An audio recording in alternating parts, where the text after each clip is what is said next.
Bismillahirrahmanirrahim. Mehriban və bağışlayan Allahın adı ilə və yadı ilə salam ərz edirəm siz əziz yoldaşlara, sırdaşlara. Salam ərz edirəm bütün əziz yoldaşları ki, bizim səslərimizi eşidirlər, duyurlar, izləyirlər. Milli irfanımızdan bir hissəsini də sizinlə paylaşırıq. Əzizlər, bu cələsədə ən birincisi İmaduddin Nəsimidən bir qəzəl ilə başlayacağıq. Sonra Türk müsəlmanların milli irfanının kökündən, qaynaqlarından bilgilər sizinlə paylaşacağıq. Milli fəlsəfəmizlə, milli irfanın ilgilərindən yeni bir yazıcı ilə tanış olub onun əsərini sizə tanıtdıracağıq. Dördüncüsü, Məsnəvi ilə bağlı neçə beyt o nəsraniləri öldürən şahın nağılından irəli sürüb qabağa gedəcəyik. Beşincisi, demək olar, Təbriz məktəbi ilə bağlı Şəms divanından bir qəzəl oxuyub şərh edəcəyik. Kilasın sonunda sizdən eşidəcəyik. İstər sual ola, istər cavab ola, istər nəzər ola. Bizim kilasdan da sonra Aydötür Cavad Sadıqanın dualarından ləzzət aparacağıq. Bəlkə o dualardan birisi icabət oldu bu kilasda.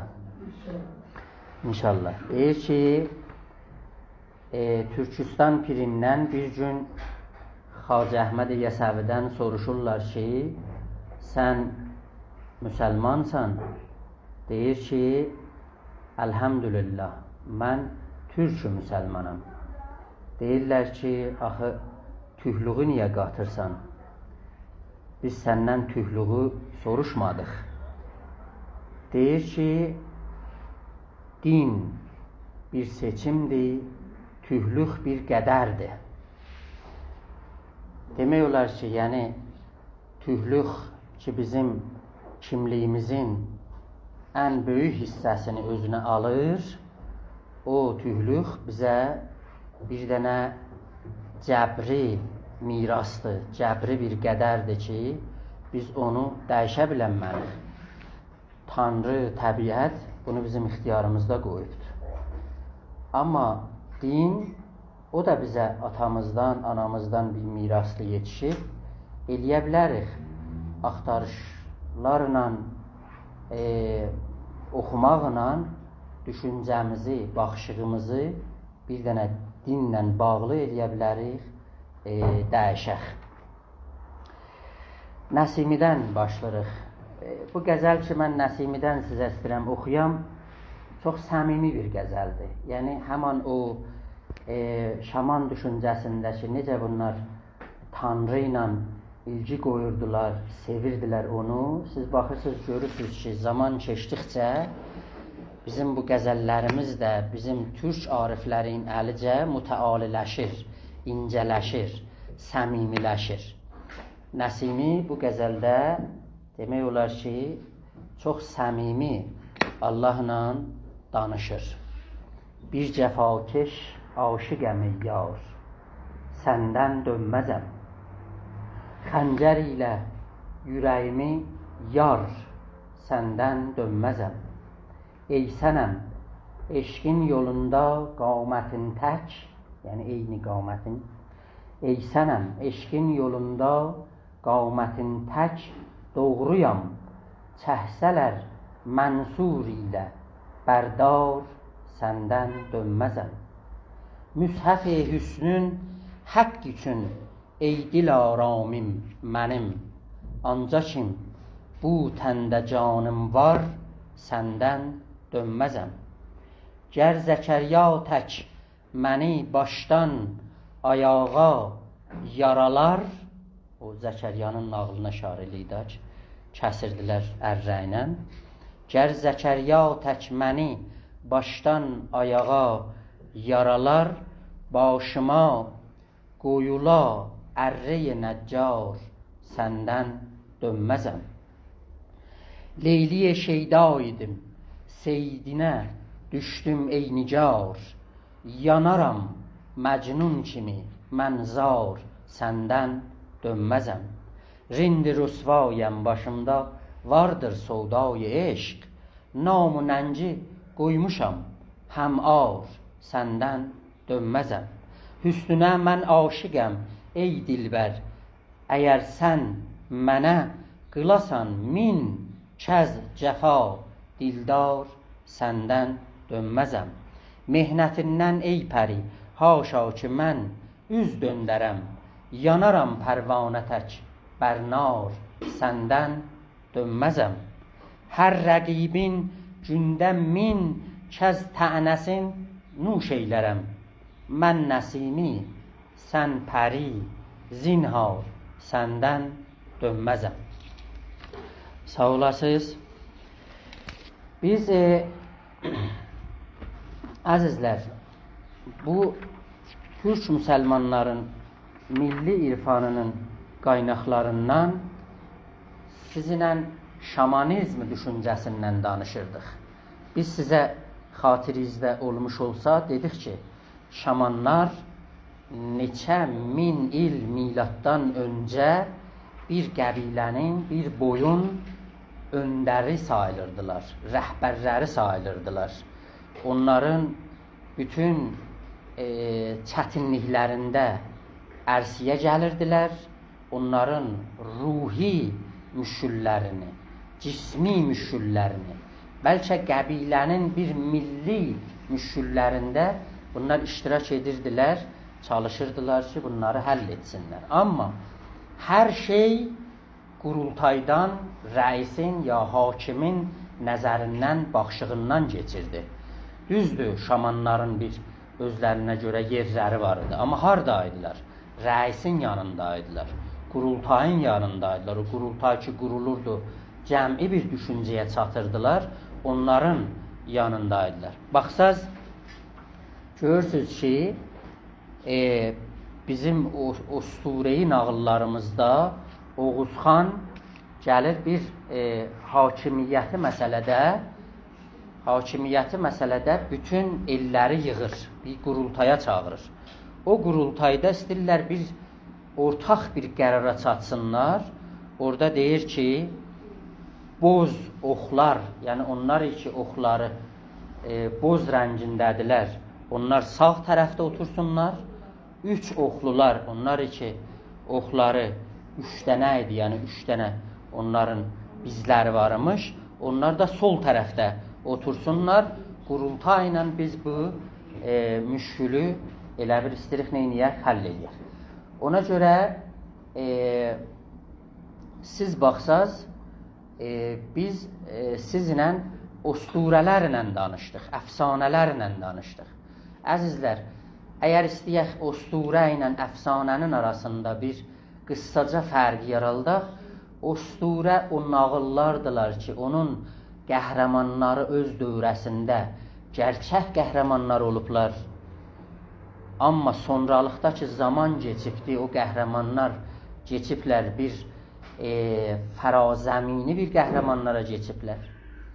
Amma əfsanədə qəhrəmanlar, o qəhrəmanlar olublar ki, hamısı yer üzündə yaşayıblar. Ona görə biz Koroğlunun nağılına əfsanə deyə bildik, Koroğlunun nağılına.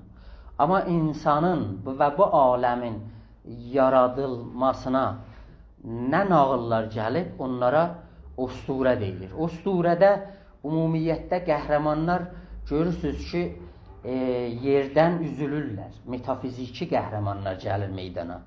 Dev gəlir, pəri gəlir, mavərau təbiədən qəhrəmanlar gəlir. Biz bunlara adına nə edirik? Usturə deyirik. Usturə demək olar, o ən birinci insanın ən birinci görüşüdür Tanrıya, göylərə, təbiətə, yerə. Necə baxırmış? bu usturələri necə təfsir eləymiş, siz baxsaz, o milləti özür tanımaq olar. Yəni, bir millətin tanımaq yollarından biri onun usturələrini, onun əfsanələrini, onun nağıllarını, onun hekayələrini tanımaqdan keçir. Ona görə mən bu xüsusdakı mütaliələrimi genişləndirirəm, baxıram, görürəm, o qədri Türk dünyasında, Türk xalqında bizim tənəvvülü usturələrimiz var. Xüsusən yaradılış usturələrinə ki, bunlar baxıblar, orada bizə bir yeni bir baxış neynirlər, bunlar bağışlayırlar. Bu usturələrin içində təzad düşüncəsi vardı. Təzad ya həmən ucaylaşmaq, qarşılıqlı, xeyr, şər, yer, göy, qərə, ağ, gecə, gündüz, bu təzadlı bəşər bir-biri ilə öz içində yaraldırdı. Demək olar, o birinci insanın ən böyük kəşfiyyatı düşüncə sahəsində təzadlı kəşf eləməkdir. Ki, mən necə bu fenomenləri, nomenləri, pədidələri bir-biri ilə üzbəüz qarşı-qarşıya qoyuram, bunları yoruram, bunlardan özümə bir dərs alıram.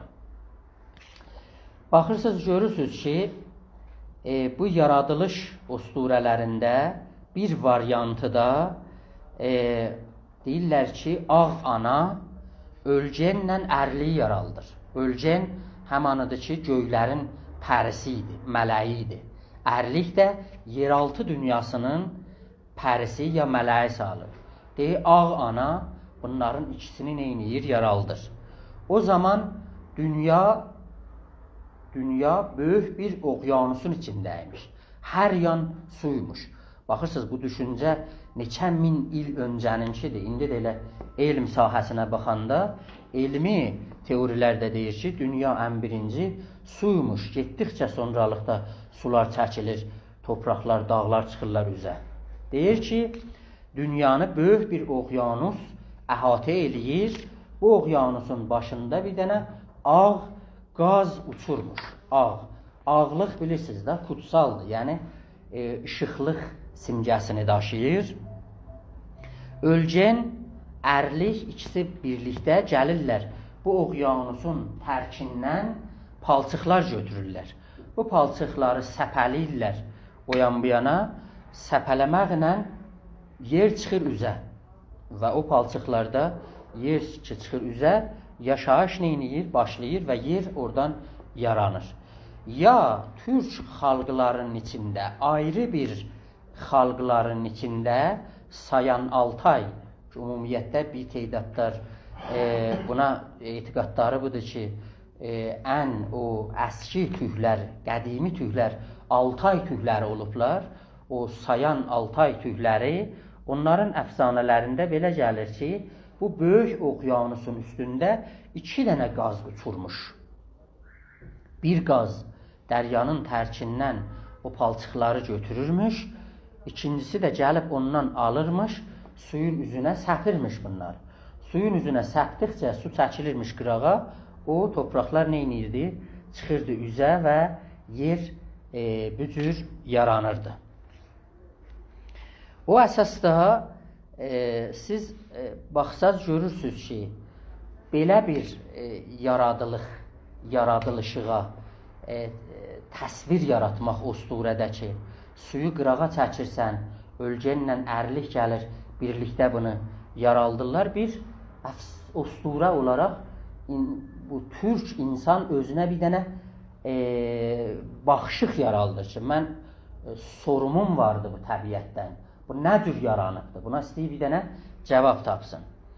Ona görə görürük ki, yerə bunlar Xudabanu baxırlar. Xudabanu həman ilahi در واقع بینو رب النو ki mələk halətindədir. Bu işi demək olar doğmaqdır. Göyün işi ərdir, yağışdır. Yağışla bunu hamilə eləyir. Yer bütün başlayır doğmağa. Bir belə nemətlər, varlıqlar ki yerdə yaranır. Hamısı neyniyir? Bunun kölgəsinin altında olur. Ona görə biz o qədimi usturələrə baxanda o zaman ki istəyirlər yeri təsvirə çəksinlər, yeri görsətsinlər, yeri bir xanım şəklində çəkirlər. Bir xanım ki onun döşləri olur, bəzi vaxt görürsən onun döşləri çox yekə olur. Çünki o döşlər ya o sinələr fəravançılıq ya nemətçiliğin, bolluğun simgəsini daşıymış. Hətta əfsanələrdə var ki,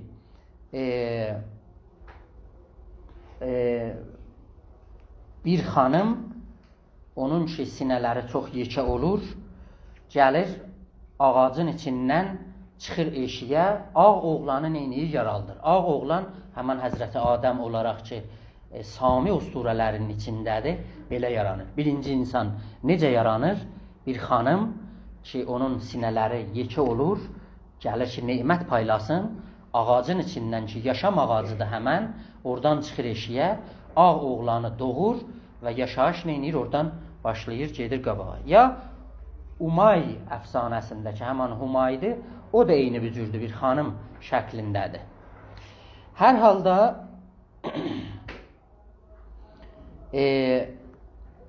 bu ölgənlə ərlik getdikcə ki, özlərinə bir mələk olurlar, göyün sahibi ölgən, yeraltı dünyasının sahibi ərlik olur. Bu ərlik adını qoyurlar. Və bu ərlik getdikcə çün ölülərə sahib olur, pisliğin, çirkinliğin simgəsini daşıyır. Ölgəndəki göy işıqlığı sahib olur, yaxçılığın və xeyrin nədir? Simgəsini bu daşıyır.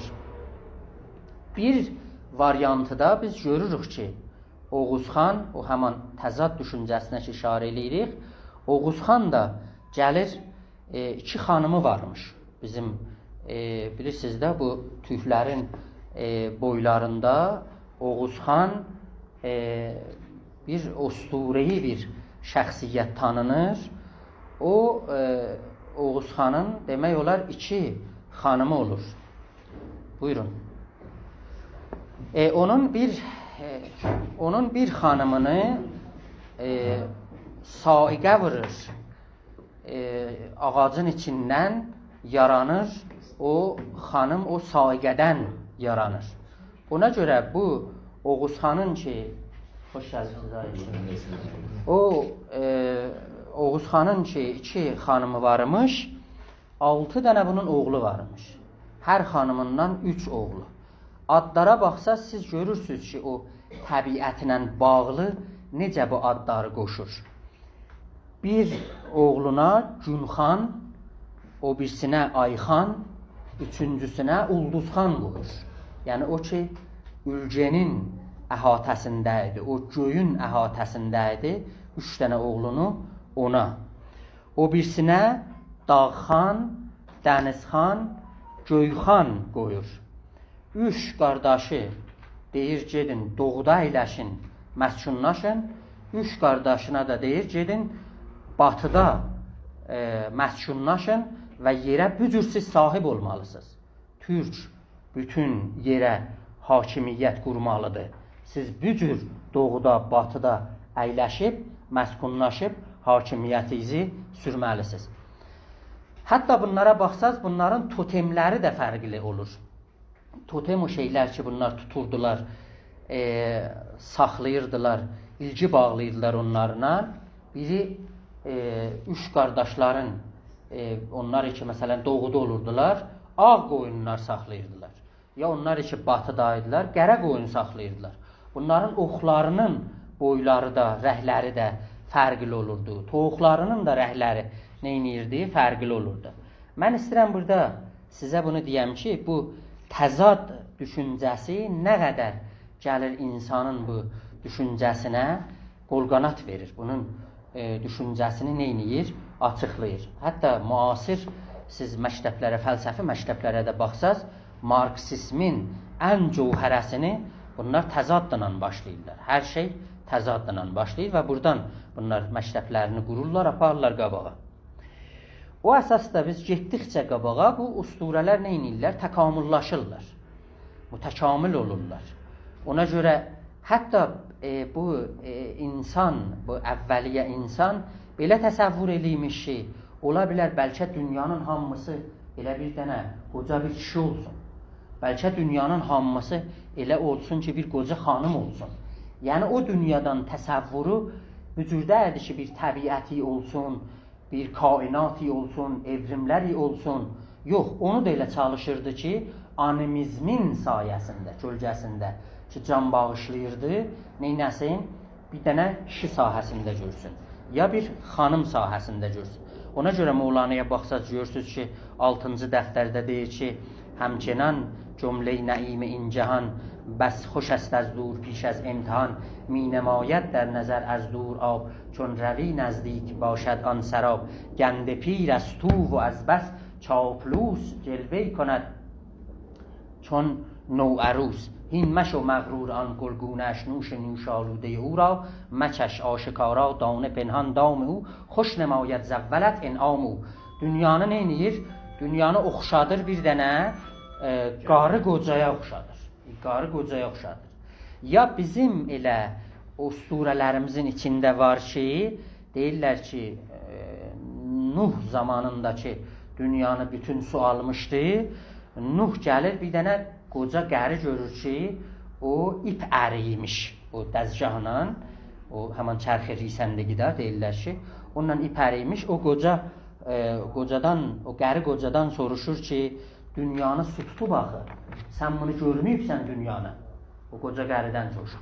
Qoca qəri deyir ki, mən dünyanın su tutmağını o zaman bildim ki, mənim çırağımın fitiləsi nəm çəkibdir. Mənim çırağımın fitiləsi ki, nəm çəkibdir. Onda bildim ki, bütün dünyanı su alıbdır. Deyir orada Həzrəti Nuh barmaqlarını dişləyir. Deyir ki, əcəb, bu qəri qocanın özü bu dünyaymış. Mən ayrı yerə getməyəcəkdim. O əsasda əzizlər, bu təzad düşüncəsi gəlir neyniyir? Bizim düşüncələrimizdə getdikcə özünü görsədir. Ona görə siz bu nimatlarımıza ya simgələrimizə baxsaz, bizim o usturələrimizdən qaynaqlanır. Təəssüflər olsun, yazıqlar olsun bir para bizim yazıçılarımıza, bir para bizim filsuflarımıza ya profesorlarımıza ki, təkcə bunlardan adlarını daşıyırlar, amma tərsə düşüncəyə malikdirlər. Mənim öz dostlarımdan bir kitab yazmışdı, Qurbani adında. O etiqadı buna idi ki, deyirdi ki, bütün bu məscidlərdə bu minarələr ki, qoyulubdur, gümbətlər ya o minarə ki, qoyulubdur, bunlar ümumiyyətdə insanların o cinsi alətlərin əsasında qoyulubdur. Minarələr kişinkinə oxşar, gümbətlər xanımınkinə oxşar. Bunu yazıb, kitabı da çap eləyib, İrşad da mücəvviz verib buna gedib. Əzizlərimiz, bu bir yanlış düşüncədir. Heç vaxt bu cür olmayıbdır. O məscidlərdə olan minarə və gümbət və bunlar hamısı Türkün usturələrindən alınıb, qatışıb İslam düşüncəsinə. O minarə yaşam ağacının simgəsini daşıyır ki, həman bizim fəşlərimizdə də var, siz baxsaz, minarənin eyni şəkillərini siz bütün fəşlərimizdə görürsünüz. Yaşam ağacıdır. O gümbətdə həman günbəzdir. Yəni günün bəyliğidir. Günbəz kələməsi günün bəyliğidir ki, orada gün orada gəlir, orada günü hidayət edirdilər məscidlərin içinə, orada işığı oradan alırdılar. O günün bəyliğini orada nişan verirdi ki, bir kutsal yerdə gün də var orada, işıqlıq da vardı, doğarqanlıq da vardı. O, onun simgəsini daşıyır. Hər halda biz bu tərsə düşüncəni islah eləyəndən sonra gəlirik, üçüncü bəhsimizi sizinlə başlayırıq.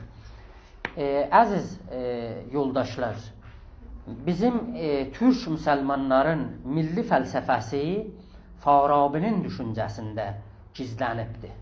Farabinin düşüncəsinə siz baxsaz, orada siz bir Mədinə-i Fazilə görürsünüz. Mədinə-i Fazilə həmən Utopiya, həmən Qızıl Almanın 4 dənə düşmənləri vardı. Farabi sayır. Farabi deyir, siz istəyəsiz Fazilə Mədinəsinə çatasız ki, o Mədinədə ədalət hökm sürər, rəisin buyruğunun altına keçəsiz, rəisi ki, orada həkimdir, təavun əsasında birləşəsiz, o toplumun, o camiənin 4 dənə düşməni vardı. O 4 dənə düşməni gərək siz aradan götürəsiz. Mədinə-i fasiqədir, Mədinə-i zallədir, Mədinə-i cahilədir, Mədinə-i mütəbəddilədir. 4 dənə. Mədinə-i cahilə Mədinədir ki, onun elmi yoxdur. Cahildilər. Onlara elmi gərək pompaj eləyəsiz, başa salasız onları. Səadət yolunu bilmirlər, tanımırlar. Farabi bir cür düşünür. Mədinə-i fasiqə onlardılar ki, bilirlər pis nədir, kötülük nədir. Amma o yola ayaq basırlar, o yolu gedirlər. O da feskdir, fasiqədirlər. Üçüncü, zallədirlər. Zallə o Mədinədir ki, orada hakim belə düşünür ki, hər zaman ona göydən vəhy nazil olur. O belə düşünür ki, səadət bu aləmdə ələ gəlməz. Səadət axirətdə ələ gələr. O, axirətdə səadəti ələ gətirmək üçün bu aləmdə bir cəhənnəmi yaraldır. O, Mədinə-i zallədir. 4-cü Mədinə ki, Farabi ona işarət eləyir, Mədinə-i mütəbəddilədir. Yəni, təbəddüldən gəlir. Yəni, o Mədinədir ki, orada yaşayan insanlar təbəddül əhval tapıblar. Kimliklərini danıblar. Bilmirlər kimdilər. Soruşsaz, siz kimsiz, orada dayanacaqlar. Bilmirlər. O Mədinə-i mütəbəddiləni açıqlamaq üçün mən istəyirəm sizi bir böyük yazarla, böyük yazıcı ilə sizi tanış eləyəm. Çəngiz Ayetmatov.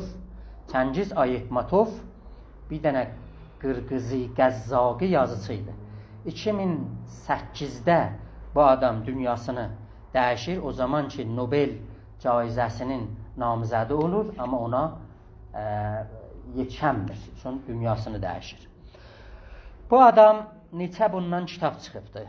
Mən tövsiyə edirəm ki, siz bunları oxuyasınız. 1-ci Müəllim bir kitabı, Ağ Gəmi 2-ci kitabı, 3-cü kitabı Ruzi be Derazay Qarn ki, tərcümə olubdur. Bir günün ki, 100 ilə bərabərdir. Bu kitabdan mən istəyirəm ki, bu kitabın özetini, xülasəsini sizinlə sürətlə ortalığa qoyam. Əzizlər, bu kitab bizim milli fəlsəfəmizin, türk müsəlmanların milli fəlsəfəsinin, mütəbəddilə camiəsinin bir simgəsinin, bir nağılının hikayəsini bizimlə açır. Manqurtlar. Manqurtlar kimlərdilər? Manqurdu orada sizinlə açıqlayır. Ayetmatovun əsərləri, xanımlar, ağalar, 176 dilə çevrilibdir. 128 ölkədə bunun əsərləri yayılıbdır. 100 milyon nüsxə bunun kitablarından satılıbdır buracı. 100 milyon nüsxə. Təəssüflər olsun, bizim indi kitablarımız ki, yayılır, çap olur bizim içimizdə, bəlkə 10 cild, 15 cild yayılır. Bəlkə heç yazarlarımızın öz kitablarını hələ oxumurlar, özgələr hələ oxumurlar, dursun o tərəfdə. Amma bu güclü bir yazıcı olmuşdur. Bu Ruzi be Derazay Qarn kitabı gəlir, bir qəbilədən söhbət edir. Bu qəbilənin adı Sarı Özəkdir. Özək, yəni dənə, həbbə, həstə. Bir addır, bir çölün adıdır. Orada kim var? Orada qəbilələrin adı Nayman qəbiləsidir. Türklərdirlər orada, yaşayırlar. O qəbilənin bir başçısı vardı. O qəbilənin başçısı bir qoca xanımdır. Ona Nayman ana deyirlər. Şaman kimin o qəbiləni ya o boyu neyniyir? Dolandırır. O qəbilənin düşmənləri var. Düşmənlərin adları Yuvan-Yuvandılar. Qəzzaqlar Juvan-Juvan deyərlər. J deyərlər. Bizlər Y deyirik. Onların adları Yuvan-Yuvandır. Bu yuvanlar gəlirlər, hey bunlara həmlə eləyirlər, bunları qarət eləyirlər, məhsullarını əllərindən alırlar, öldürürlər. Bu Naiman ananın ərini neynirlər? Savaşların birində öldürürlər. Bura şimdi nağlı alırsınız da, nə cür? Ərini öldürürlər. Bunun oğlu demək olar Yulaman da adı.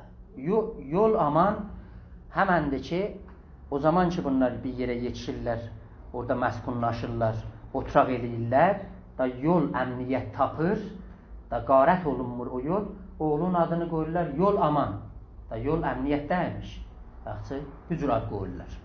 Yulaman deyir ki, ana mənə rüxsət ver, mən istəyirəm gedən bu yuvanlarla savaşam, dədəmin intiqamını alam.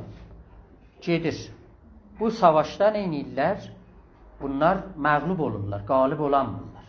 Yuvanlar bunları neynirlər? Tuturlar, aparırlar, əsir eləyirlər. Bunlar əsirlərlə çox sərt, xəşin davranırdılar. Əsirlərin başına olmayan oyunlar gətirirdilər. O cümlədən əsirləri bunlar neyniyirdilər? Əsirlərin gəlirdilər, başını bunlar tiğə ilə təhdən qırxırdılar, başlarına yağla neyniyidilər? Ovuşdururdular. Sonra dəvənin boynunun dərisindən kəsirdilər tərsəsinə, yəni tük olan tərəfdən gətirirdilər. Bunların kəllələrinə eyni böh kimi geçirdirdilər, çəkib onu bağlayırdılar, möhkəm. Bağlayırdılar, getdikcə bunları ötürürdülər bir müddət, bir həftə, 10 gün çölə ötürürdülər. Sonra onlar dəvəçi idilər, dəvənin çobanlığını eləyirdilər. Bir həftə getməli idilər, bu yağ orada əriyirdi, issi vırırdı. Yavaş-yavaş o tühlər ya üstə tərəf gedirdilər, ya aşağıya yol tapıb o kəllədən, sümükdən geçirdilər bunların məğzilərinə, beyinlərinə, neynidilər? Hafizələrini bunların əllərindən alırdılar. Bunlar əsirlərin başına bu cür oyun gətirirdilər. Naiman ananın oğlu da əsir olur. Bunun başına bu oyunu gətirirlər. O dərini keçirdirlər bunun başına, göndərirlər uzaq bir çölə. Onların başlarına gözətçilər, çox diqqətçi gözətçilər qoydular ki, bunları izləsin, baxsın ki, bunlar qaçmasınlar oradan. Sonralıqda hey bunlara deyirdilər ki, hafizələrin ki, bunlar əldən verirdilər, deyirdilər ki, sizin adınız manqurtdur. Da siz bozqurt dərsiniz, siz qurtdan çönmüşsünüz. Sizdən bunların nə analarının adları yadlarına gəlirdi, nə dədələrinin, nə qəbilələrinin adları, nə mahnıları, nə osturələri, heç biri bunların, hamısı bunların yadlarından çıxırdı. Hətta siz o TRT 1-də baxsaz, doşənbələri verirdindi, sezona gedibdi, Alpaslana baxsaz, görürsünüz ki, onun bir dənə pəhləvanını Alpaslanın yanında o kristanlar ya məsihilər aparırlar, bu cür manqurt eləyirlər, gəlir, xəncəri götürür, düz Alpaslanın ürəyinə taxır, ən yaxın tərin adamı. Yəni, onu da orada neynirlər? Bu yeni filmlərdə çəkilişə çəkirlər. Hər halda bir yol, bu gəlir, Naiman ana deyir ki, mən gedirəm da oğlum əsir olubdu, gedirəm onun dalısıca. Amma o qəbilələr ki, eşidirdilər ki, oğulları, bunların uşaqları manqurd olub, da dallarıca getmirdilər. Çünki o manqurtların özləri bir böyük düşmənə çevrilirdilər. Yəni o qəbilənin içində gəlirdilər, elə bir dənə ordu, bir dənə böyük düşməni keçirdilər, gətirdilər qəbilənin içinə. Çünki bunlar başlayırdılar qırmağa, dağıtmağa. Ona görə danırdılar qəbilələr. Amma Naiman ana bir şaman olaraq bunu özür düşünmürdü. Gedir oğlunun dalısıca, gedir, dolanır, o yan, bu yan, çoxlu zəhmətlərə qətlənir ki, mən onu istəmirəm, idamə verəm. Gedir, axırda neyniyir? Baxır, görür bir çöldə neçə dəvədir, orada bir oğlandır, görür bu bunun oğludur, gedir onun yanına, oğlunu tanıyır. Bunu qəşək qəza gətirir, onu yedidir, içidir, başını gətirir, dizində otudur, danışır, mahnılar deyir buna, oxuyur, amma bu əslən təkan yemir. Buna deyir ki, sənin adın nədir? Deyir, mənim adım manqurtdur. Kimlə xoşun çəkir danışasan? Mən istəyirəm ay ilə danışam. Ay mənlə danışmır. Aynen. Dədə adı nədir? Bilmirəm. Ana adı nədir? Bilmirəm. Hän yox, bu həddə, yəni bunlar bilirlər. Yavaş-yavaş Naiman ana bunun üstündə işləyir, çünki təzə manqurt olmuşdu. Bəlkə bu qeydəcəkdi. Onda görür ki, bir nəfər atçı gözətçilərdən dəvəti gəlir. Gələn kimin Naiman ana qaçır, gizlənir. O gözətçi görür ki, gəldi. Gəlir o həmən yol amana, ki, həmən manqurda deyir, o kim idi gəlmişdi? Deyir, bir qoca xanım idi. Nə deyirdi sənə? O deyirdi, mən sənin ananam. Deyirdi, məyə sən bilmirsən, sənin anan yoxdur. Sənin dədən yoxdur. Deyir, niyə bilirəm, yoxdur. Deyir, pəs neyniyəcəksən? Dedi, gələndə oxu çəkəcəksən bu dəfə, düz onun ürəyindən oxunan vuracaqsın. Naiman ana gedir. Gedir, gözətçi oradan gedən kimin Naiman ana bir də ürəyi dözmür, gəlir öz balasına sarı, gəlir orada dəvə ilə gələn kimin bu yol aman həmən manqurt oxu çəkir, düz anasının ürəyindən vurur və onu dəvədən neyniyir? Salır. Amma salan kimin? Ananın çərşabı düşür yerə bizim o surələrimizdə, o surələrdə, o kitabda o rusəri, o həman çərşab başörtüyü olur bir dənə quş. Quş olur, uçur və o sarı özək bölgəsində, o qəbilələrin içində başlayır danışmağa. Sən kimsən? Sən yol amansan. Sənin ata adı Dönənbaydı, onun atası ilə. Sənin ana adı Naiman anadır. Sənin qəbilə adı Naiman qəbilədir. Hər musafir ki gəlirmiş, o sarı özək məntəqəsinə orada dolanırmış, bu quş gəlirmiş, o musafirlərlə danışırmış. Deymiş ki, ən birinci sual sizdən budur ki, siz kimsiz? Sizin adınız nədir? Dədənizin adı nədir? Ananızın adı nədir? Quş bunu neyniymiş? Soruşurmuş. Ona görə, əzizlər, əgər bizim toplumumuzda çağdaş zəmanədə, müasir zəmanədə birinə manqurt deyirlər, manqurt ki, bizim içimizdə də az deyirlər, o romanı siz oxumalısınız. Ruzi be derazayı qərn, mütəbəddilə caməni farabidən tanımalısınız. Onlar ki, türkdülər, amma özgə kültürlərə, özgə dillərə qulluq eləyirlər. Manqurt, hətta demək olar, bu rəvan-pezeşkər, psixologlar da deyirlər da, sendromu Stockholm bir növ xoşluqdur ki, cəhəblər deyirlər ki, odur ki, əsir tutana o qəd ibrazı məhəbbət eləyir, o qəd onu sevir ki, kəniz, nökər ərbabını o qəd sevir, ibrazı təmayül eləyir. Deyir, mən səndən ötürü ölürəm. O adam ki, ona əsarət bağışlayır, o adam ki, onun bağımsızlığını əlindən alıb, o adam ki, onun azadlığını əlindən alıb, onu sevir. Rəvan-pezeşkilər deyir, bu bir növ xoşluqdur. Yeni xoşluqlardan. Amma fəlsəfi baxımdan, irfani baxımdan baxsaq, həmən mütəbəddilə, həmən manqurt ismidir. Xob, biz indi bundan keçməliyik. Sürətlə mən baxıram, görürəm, xəyyat mürəbbisi gəlməyibdir, bizə fürsət olacaqdır ki, Məsnəvidən oxuyaq. Bəli. Xob. Çox yaxşı. Bəli. Məsnəvin açaq. 427-ci beytidəydik.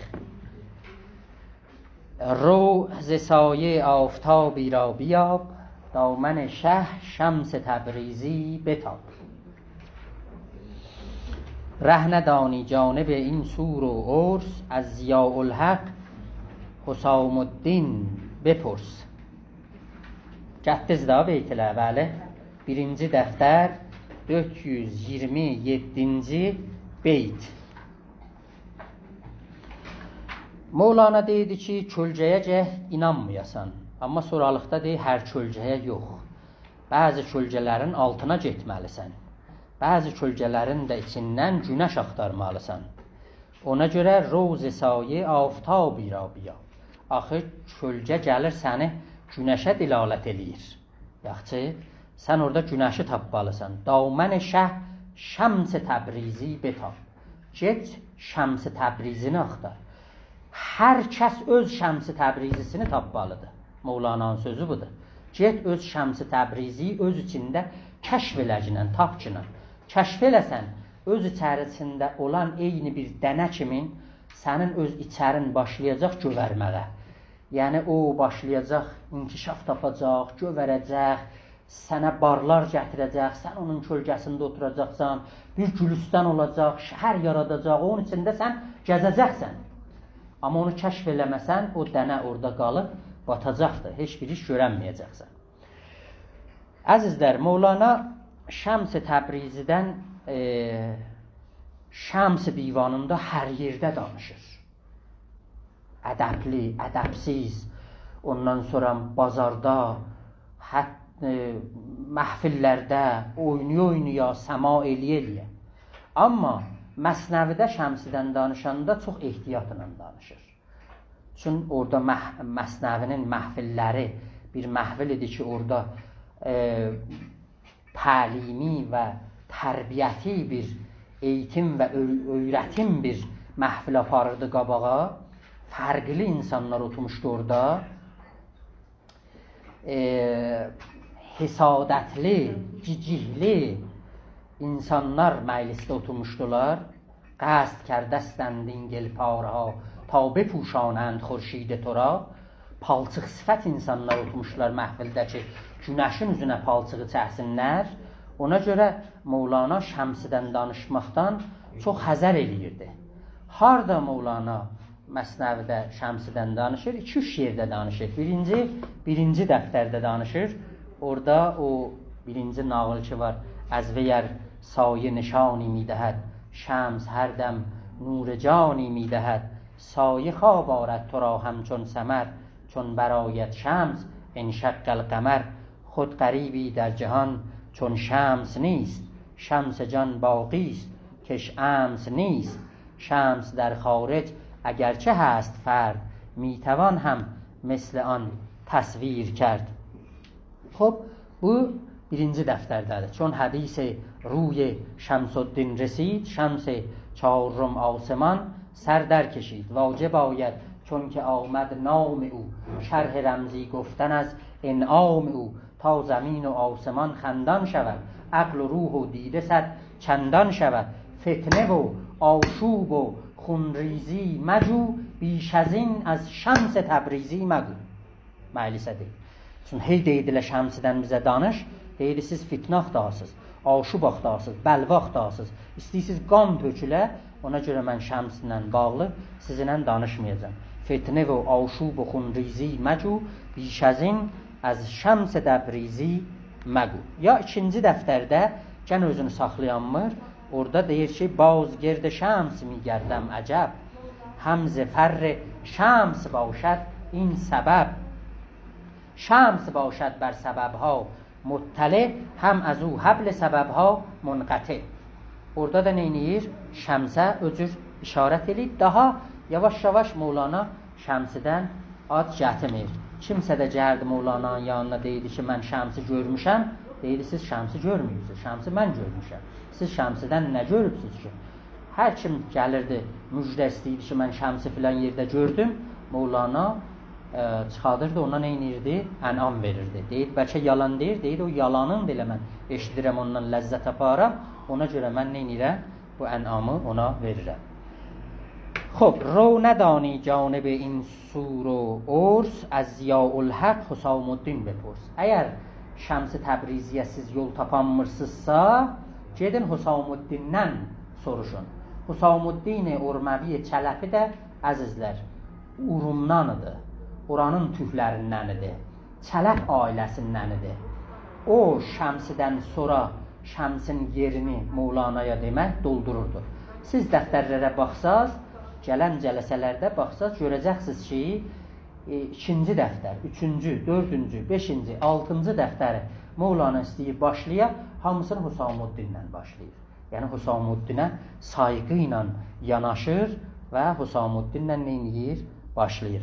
Ona görə deyir ki, siz istəyəsiz o qonaqlığa gedəsiz, o suru orsa gedəsiz. Mevlana deyir ki, gedin Ziyaülhaq Husamuddin'dən siz soruşun.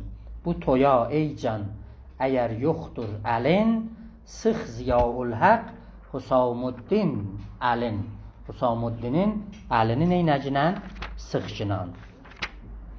Vər həsəd girəd tura در ره گلو در حسد ابلیس را باشد غلو.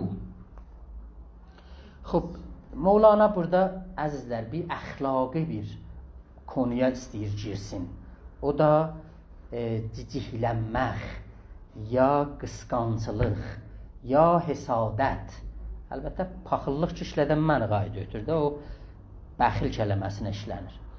Hesadətə istəyir girsin. Hesadət nədir? Hesadət bir nemətin aradan getməsini özgələrin əlindən təmənna eləməkdir. Məsələn, sizin elminiz var, servətiniz var, malınız var. Mən istəyirəm Allah onu sizin əlinizdən alsın, versin mənə. Mən oluram hasid. Həsəd eləyən, yəni bu mənisindədir. Amma qibtə ilə bunun fərqi vardır. Qibtə o neməti özgənin əlindən zail olmasını istəmir. O neməti istəyir. Ona görə qibtəni əxlaq alimləri fəzilət sayırlar.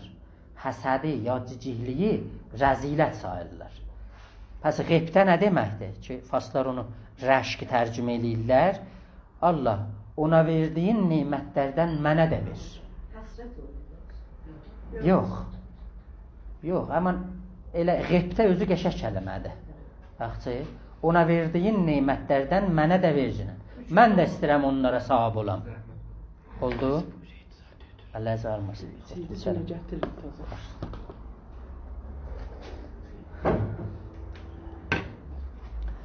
Mevlana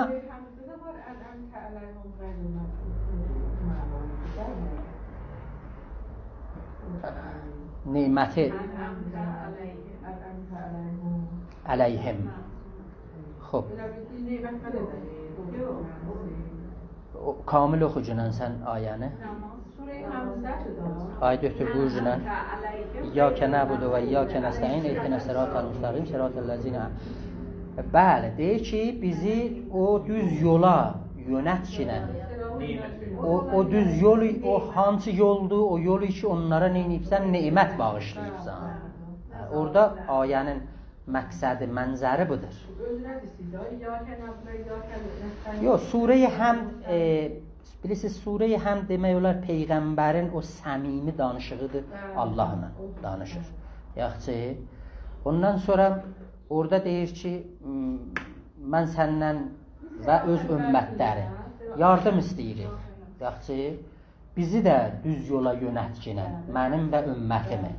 Hansı yollara, o yollara ki, sən onlara nemət bağışlayıbsan. Yəni, istəyir o düz yolu təfsir eləmək üçün soruşurlar, düz yol nədir? Deyir, düz yol odur ki, onlara sən nemət bağışlayıbsan, o yollara. Onlara sən hislənməyibsən, qayrəl məğzub əleyhim. Hirsin onları tutmayıbdır, qəzəblənməyibsən. Xoş davranıbsan o ümmətlə, o millətlərlə. Bizi də onlara sayaq, neynəcinən, düz yola yönətkinə. O, Surə-i Həmdin o ayədə mənisi demək olar, budur, bəli. Bəli, o bir cür elə siz dediyiniz kimi elə bir qibtə halətində, bəli, ola bilər. Xob, burada Mevlana niyə istəyir həsədə girsin? Nə cür oldu birdən-birə Mevlana həsəd mövzusuna girir? Şəmsidən danışdı. Şəms həsədin qurbanısı idi. Çünki onun müridləri bir sıraları Şəmsi istəmirdilər, gəldilər Şəmsi Quniyyədən köçürdülər. Zamanlar çəhdi ki, Mevlana getdi, bir də onu çağırdı, gəldi. Quniyyəyə birəvidi hərifan bəkişid, yar ma را به من آورید آن صنم گریزپا را به بهانه‌های شیرین به ترانه‌های زرین بکشید آن مه خوب خوش لقا را و گرو به وعده گوید که دم دگر بیایم همه وعده مکر باشد بفریبد او شما را.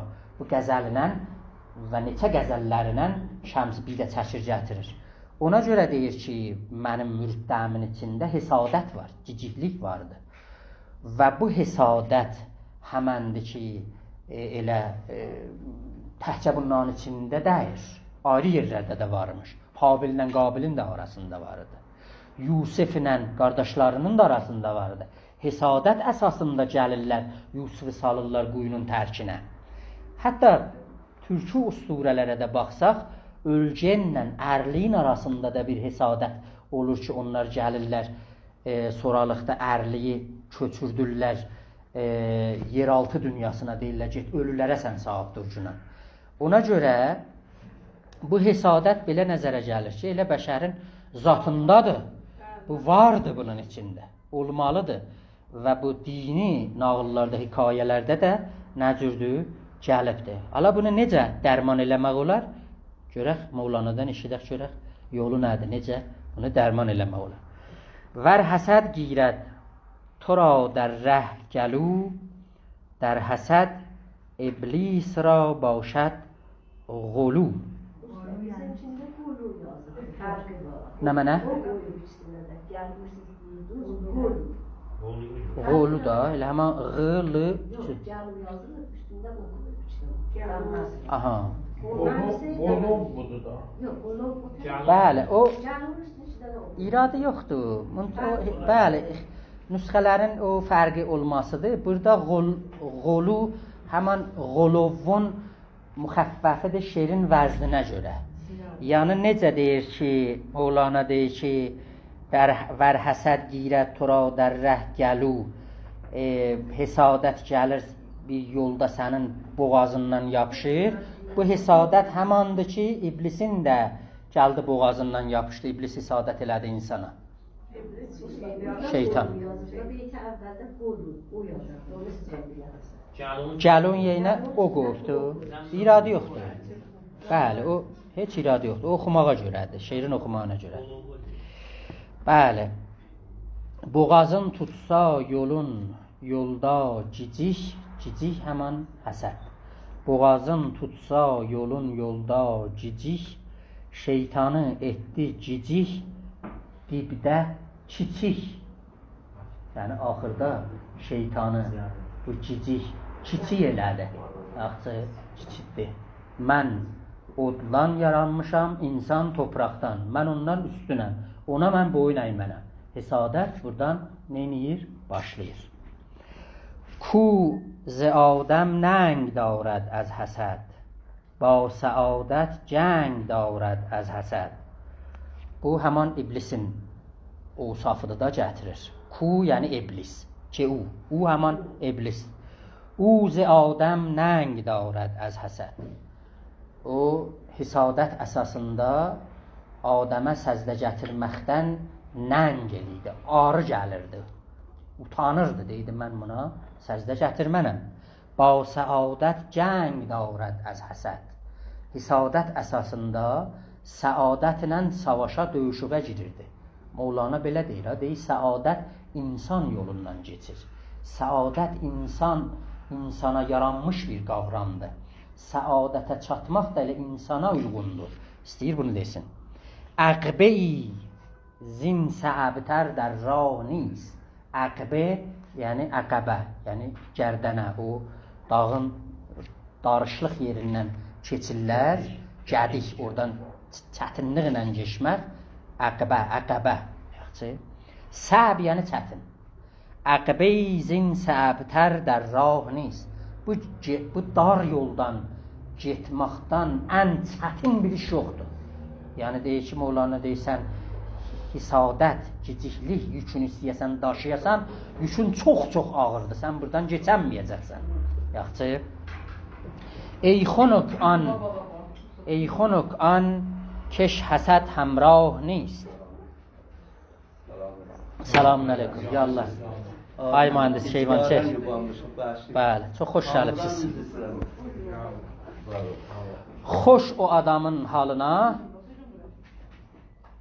o adamın halına ki, o cicikli deyir, hasid deyir, həsud deyir, hesadət yükünü neyniyir, daşımır. Anladı ta Adəmi man ol ləin, üzdü şanlıqdan, səadətdən əlin. dolayı yoxdur gicikdən ən ağır, çıx giciksiz yollara, olma sağır. Sağır türküdə yəni qulağı tüklü. Sağır kələməsi. Yəni o ki düşünmür, o ki qanmır. Xeyr, sağır kələməsi. Ərəbdən alınmayıb, türkü kələmədir. Sağır kələməsi. Çıx giciksiz yollara, olma sağır. Ey xunuk an kəş həsəd, həmrah نیست. این جسد یعنی بدن، تن. این جسد خانه حسد آمد بدان، کس حسد آلوده باشد xanədan. Mevlana deyir ki, həsədin yeri cəsəddir, yəni cismidə əyləşir. Bizim cismani şəxsiyyətimiz o həsədlə eləyə bilər neynəsin? Qatışsın. Gər cəsəd xanə-i həsəd başad vəlik, an cəsəd ra pak kərd Allah nink. Əzizlər, Mevlana deyir ki, həsədi insanın ürəyindən, cismindən fəqət Allah qurtara bilər. Yəni o eləyə bilər neynəsin, onu qurtarsın, ora nur bağışlasın. Axı müminin ürəyi Allahın evidir. Allah istəyir ora əyləşməyə, ora bir süpürcə çəkir. İstəyir gələ əyləşə, Allahın özü o ürəyə bir süpürcə çəkir. O süpürcələrlə hansıl zibilləri atır eşiyə, Mevlana deyir, biri həsadətdir. Özü təmizləyir. Özü təmizləməsə, özü gəb orada əyləşmir. Oldu? Təhhira bəyti bəyan paki است. Geçti buradan o Qur'an ayəçi vardı ki, Həzrəti İbrahimə deyir, ha, indi ayəsini oxuyacağım. Təhhira bəyti bəyan paki است. Gənc nur است در تلسمش خاکی است. Bunun tilismi baxmayaraq ki, topraqdan da olsa, amma orada nurun gənci vardı. Axı təhhira bəyti pahlığın nişanəsidir.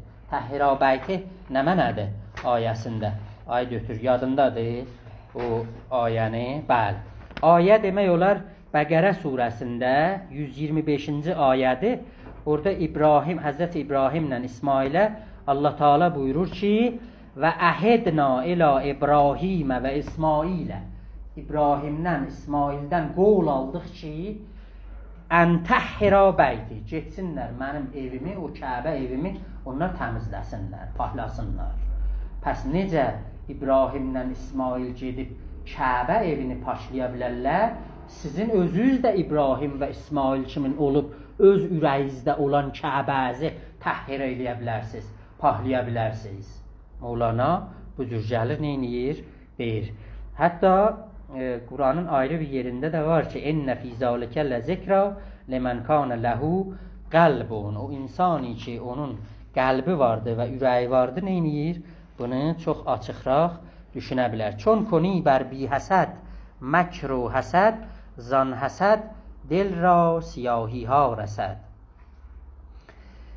Sən bir təmiz insana, bir Allah adamına, bir arifə, bir həkimə, bir şaman insana gələsən, ciciklik eləyəsən, isadət eləyəsən, hoqqabazlıq eləyəsən, məkr, fırıllaqçılıq eləyəsən, Mevlana deyir, zan həsəd, dil ra siyahi ha rəsəd.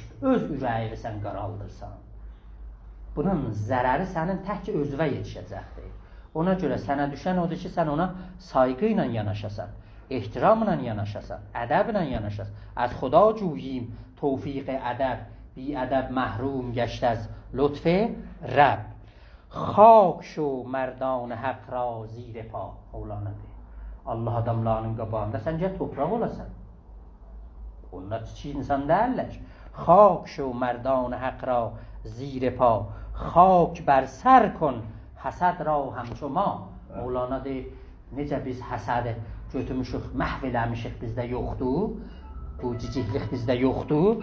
Ona görə nə cür? Siz də Allah adamlarının qabağında topraq olun. Topraq olduqca bu həsadətin siz dərman edirsiniz. Pəs həsadətin dərmanı alçaqgönüllük, təvazuluq, özünü kiçik tutmaq, böyük insanların qabağında əyilmək, ehtiram eləməkdir. Yoxsa biz istəsək onların qabağında dik duraq, Mövlana deyilə burada həsadət neyniyir? Özünü görsədir. Ona görə icazə versəz, biz bəhsimizi Məsnəvidən burada başa veririk. Amma hələ qurtarmamışıq, ha? Qəzəlimiz qalır Şəms-i Divanından. Mənə öcür baxmayın.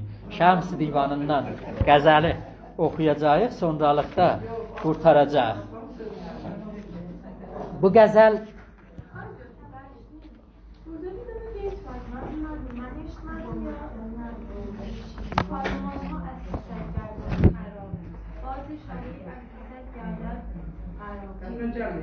o gəlməyib bizimkində, yox. Nüsxələrdə. Qorab yəni qarqa. Oxuyun bir seri, beyti oxuyun.